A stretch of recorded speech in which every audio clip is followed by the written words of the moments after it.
Welcome to my vlog. Ang aking vlog sa inyo ngayon ay may tema na kung nagmamadali ka at naghahabol ka ng oras, mag-i-NRT ka pa ba?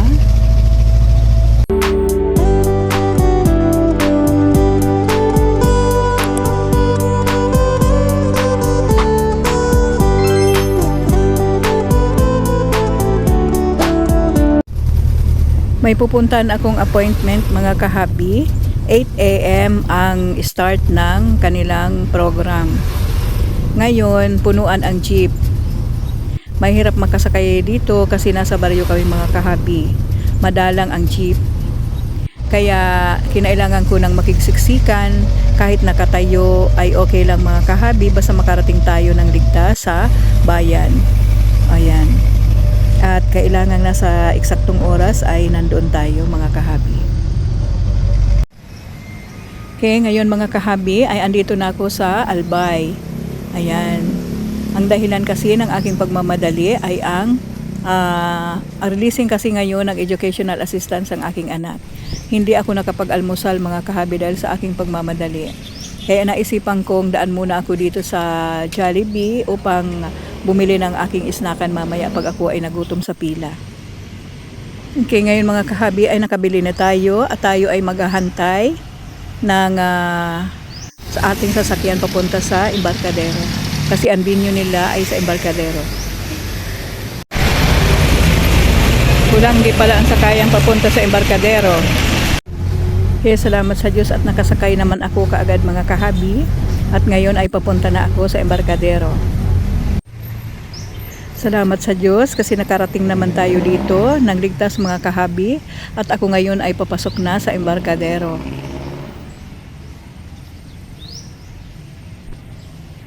Yan. Napakaganda ng view dito mga kahabi. Ayan. At ang dagat ay banayad at walang alon. Napakaganda mga kahabi. Oh. Ang ganda talaga ng tanawin dito sa Embarcadero. Yan.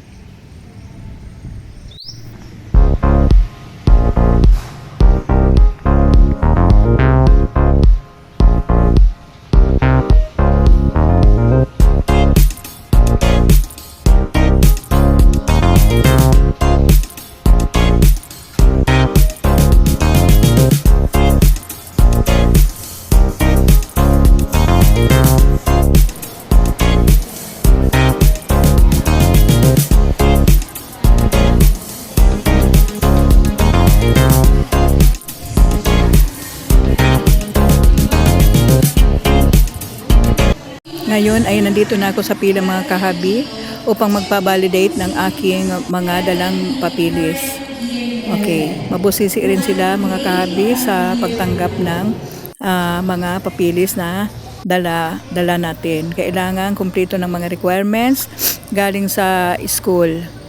Yan, para patunay na talagang ating mga anak ay nag-aaral. Okay, step by step hanggang sa makarating po tayo sa releasing area. Nakakainip din mga kahabi ang magpila dahil sa napakaraming tao. Naunahan tayo mga kahabi, ang dami ng tao nung tayo ay numating. Buti na lamang at dala ko itong aking isang sipi at ang ginawa ko ay naglaro na lang ako ng aking paboritong pastime ay ang car racing. Okay, at salamat sa Diyos mga kahabi kasi ayan, ilang row na lang mga kahabi at tayo ay makakarating na sa finish line.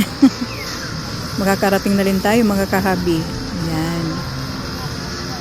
At sa wakas mga kahabi, sa medyo mahabang oras nating paghihintay, pumasok tayo ng 8:30 AM and then nakuha ko itong pera ay nasa 2 o'clock in the afternoon mga kahabi. Medyo mahaba bang oras mga kahabi ang ating hinintay at sa wakas ay nakuha na rin natin mga kahabi. Pero ayos lang kahit tayo ay naghintay na medyo matagal, at least ay may nakuha tayo mga kahabi. Napakalaking tulong na rin po ito sa ating pamilya mga kahabi, lalo na sa aking anak na nag-aaral ngayon sa college. Thank you Lord for the blessings. natanggap na ng anak ko ang 5K na educational assistance na magagamit niya ito sa kanyang mga importanteng pangangailangan sa school. Thank you Lord for the blessings. Habi, ito palang cash grant na ito na ibinigay sa aming mga anak, mga kahabi, ay galing pala ito sa DSWD na pinangungunahan ng isang sektor o ahensya na tumutulong talaga sa mga iba't ibang pangangailangan ng mga tao, kagaya ng ito nga ang educational. Ayan. Lubos po akong nagpapasalamat sa inyong programa po na ito nga po at tungkol po sa educational assistance sa inyong pinagkaloob po sa aming mga anak.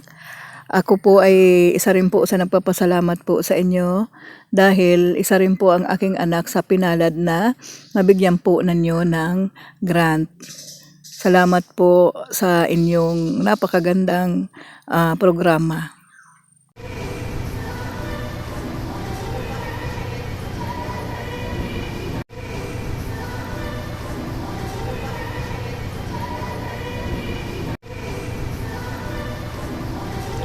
Dahil sa nakalampas na ang oras ko sa pananghalian, ay nagmamadali akong naghanap ng aking makakainan. Buti na lamang at mayroong malapit na kantin dito sa kanilang venue.